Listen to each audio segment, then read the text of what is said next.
30 साल तक दुनिया ने एक ही मंत्र अपनाया, चीन में बनाओ क्योंकि सस्ता है। लेकिन 2018 से 2024 के बीच 3 बड़े झटके लगे।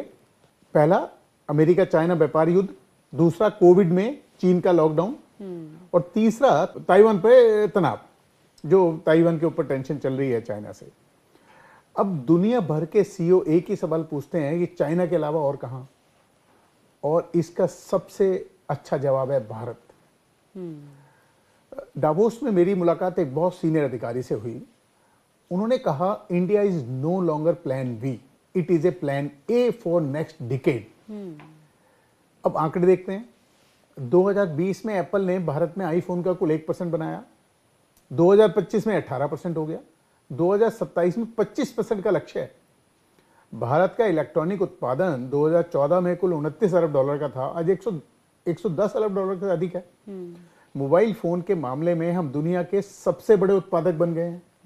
और इसके पीछे असली वजह क्या है? इसके पीछे असली वजह हमारी पॉलिसी है, जिसे हम बोलते हैं PLI scheme, production link incentive. 14 क्षेत्रों में इसे लागू किया गया। इस पे कुल खर्चा 2 लाख करोड़ का लगभग आया। पिछले 30 साल की सबसे बड़ी इंडस्ट्रियल पॉलिसी है। इसके सबसे बड़ी महत्वाकांक्षी क्षेत्र है सेमीकंडक्टर। सेमीकंडक्टर इंडिया मिशन के अंतर्गत 76,000 करोड़ का खर्चा है।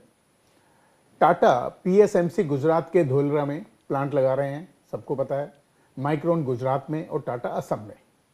सेमीकंडक्टर इतना महत्वपूर्ण क्यों है?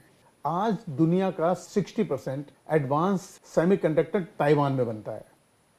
ताइवान पे यदि कोई संकट आए या आने वाला हो तो पूरी दुनिया रुक जाती है, क्योंकि पूरी दुनिया काम नहीं कर पाएगी अगर उस पर कोई दिक्कत होती है। तो अब हर देश अपना डोमेस्टिक सेमीकंडक्टर बेस बनाना चाहता है, जरूरी है क्योंकि।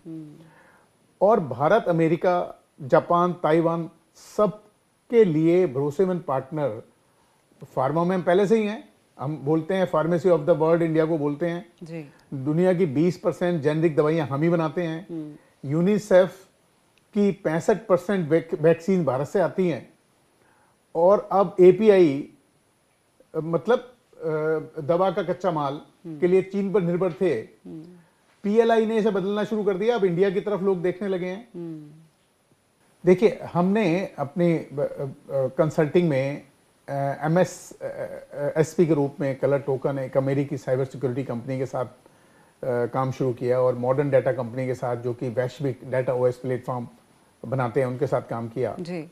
तो मैंने देखा कि अमेरिकी और यूरोपियन और जापानी कंपनी अब भारत को केवल कॉस्ट सेंटर नहीं मानते, इनोवेशन सेंटर मान रहे हैं, जो कि एक बहुत बड़ा ऐतिहासिक बदलाव है।